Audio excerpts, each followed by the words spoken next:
আসসালামু আলাইকুম বন্ধুরা, আশা করি সবাই ভালো আছেন। আজকে আমি আপনাদের সাথে আবার শেয়ার করতে আসলাম আলু দিয়ে একটি সহজ রেসিপি। তো চলুন আজকে সহজ এই রেসিপিটা শুরু করা যাক। শুরুতেই আমি এখানে কিছু সেদ্ধ করা আলু নিয়েছি আর সেগুলো গ্রেট করে নিচ্ছি। তবে এখানে আলুগুলো খুব বেশি নরম করে সেদ্ধ করা যাবে না। আমি এখানে সবগুলো সেদ্ধ করা আলু গ্রেট করে নিয়েছি। এখন বাকি উপকরণগুলো এর সাথে মিশাবো। দিয়ে দিলাম কিছু ধনিয়া পাতা কুচি, কিছু কাঁচামরিচ কুচি, গোলমরিচের গুঁড়ো, স্বাদ মতো লবণ, লাল মরিচের গুঁড়ো, বিট লবণ ও একটু হলুদ আর কর্নফ্লাওয়ার। এখানে আমি অল্প পরিমাণে চিজ গ্রেট করে দিয়েছি। আপনাদের যদি না থাকে তাহলে দেওয়ার কোনো প্রয়োজন নেই, এটা অপশনাল।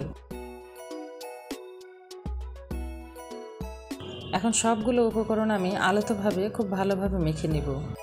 এখানে আমি আরেকটি কথা বলে রাখি, আপনাদের বাসায় যদি কর্নফ্লাওয়ারের পরিমাণ কম থাকে তাহলে কর্নফ্লাওয়ারের সাথে একটু ময়দাও মেশাতে পারেন। ডোটি কিন্তু বেশি নরম করা যাবে না। এখন এই ডোগুলো একটা মোটা পলিব্যাগের মধ্যে নিব। এখানে আমি ব্রেডের পলিব্যাগ নিয়েছি। এবার পলিব্যাগের কোণার অংশটি আমি কেটে নিব আর চাপ দিয়ে ঠিক এইভাবে একটি করে রোল তৈরি করে নিব। আপনারা যদি এইভাবে না বানাতে চান তবে রুটি বানানো বেলুন ফেরাতেও বানাতে পারবেন। সেক্ষেত্রে একটু মোটা করে রুটি বেলে নিয়ে সেই রুটি চাকু দিয়ে কেটে ভেজে নিতে পারবেন।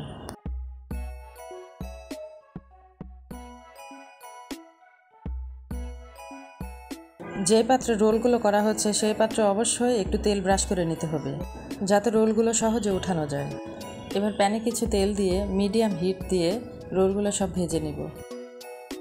হিটটা অবশ্যই মিডিয়াম রাখতে হবে।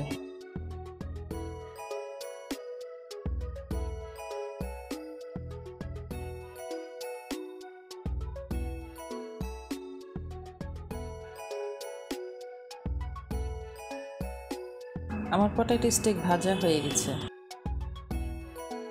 রেসিপিটা ভালো লাগে থাকলে বাসায় ট্রাই করবেন, আর কোনো জিজ্ঞাসা থাকলে কমেন্টে জানাবেন। আমার চ্যানেলে নতুন হয়ে থাকলে সাবস্ক্রাইব করবেন। এতক্ষণ সাথে থাকার জন্য ধন্যবাদ।